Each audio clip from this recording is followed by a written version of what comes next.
नमस्कार मैत्रिणींनो, स्वयंपूर्ण किचनमध्ये तुम्हा सर्वांचं मनापासून खूप स्वागत आहे। आज आपण मँगो डेझर्ट बनवणार आहोत। ते गॅस पेटवलाय, मी कढई ठेवली आहे गॅसवर आणि त्याच्यात 4 चमचे तूप घालत आहे। रवा घातलाय, जाड रवा 1 वाटी, आणि त्याला आपण छानपैकी परतून घेणार आहोत। मध्ये मध्ये ढवळत राहायचे आणि छान खरपूस रंगावर आपल्याला रवा भाजून घ्यायचा आहे। रवा आता भाजत आलाय आपला आणि छान असा मध्ये मध्ये ढवळत राहायचंय। गॅस मीडियम गॅसवर करत आहे मी। रवा आपला आता छान खरपूस रंगावर भाजलाय। त्याच्यात थोडेसे जे ड्रायफ्रूट कट केले होते ते मी त्याच्यात घालत आहे आणि ड्रायफ्रूट घातल्याच्या नंतर त्याला मस्त व्यवस्थित थोडंसं ड्राय रोस्ट होईपर्यंत परतून घ्यायचे। व्यवस्थित त्याला हलवून घ्यायचे। मंद गॅसच ठेवलेला आहे। गॅसकडे लक्ष द्यायचंय। आता त्याच्यात मीठ घातलंय, मी 2 वाट्यात मीठ घातलंय। दूध सावकाश घालायचंय, थोडं थोडं करून, नाहीतर अंगावर येण्याची शक्यता असते। सगळं मीठ थोडं थोडं करून घालायचंय त्याच्यामध्ये आणि व्यवस्थित परतून घ्यायचंय।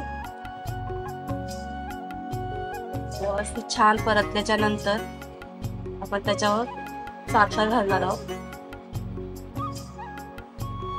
ते ढवळून घ्यायचे। ढवळून घेतल्याच्या नंतर आपण त्याच्यात साखर घालणार आहोत। साखर घातली आता, तर ती व्यवस्थित मिक्स करायची आहे साखर आणि व्यवस्थित परतून घ्यायचे। छान असं एकजीव झालं पाहिजे। त्यानंतर झाकण ठेवायचे आपण त्याच्यावर, 5 मिनिटं वाफ येऊ द्यायची आणि मध्ये मध्ये ढवळून घ्यायचे। खाली लागणार नाही काळजी घ्यायची। तर आपण त्याच्यात एका मँगोचा पल्प काढलाय, तो त्याच्यामध्ये घातलाय आणि पुन्हा एकदा छान असं व्यवस्थित एकजीव करून घ्यायचंय। मँगोचा रंग बघा किती छान सुरेख आलेला आहे। त्याच्यात आपण अजिबात काही घातलेलं नाही, फक्त प्युअर मँगो आहे। थोड्याशा केसराच्या काड्या घातल्यात त्याच्यात।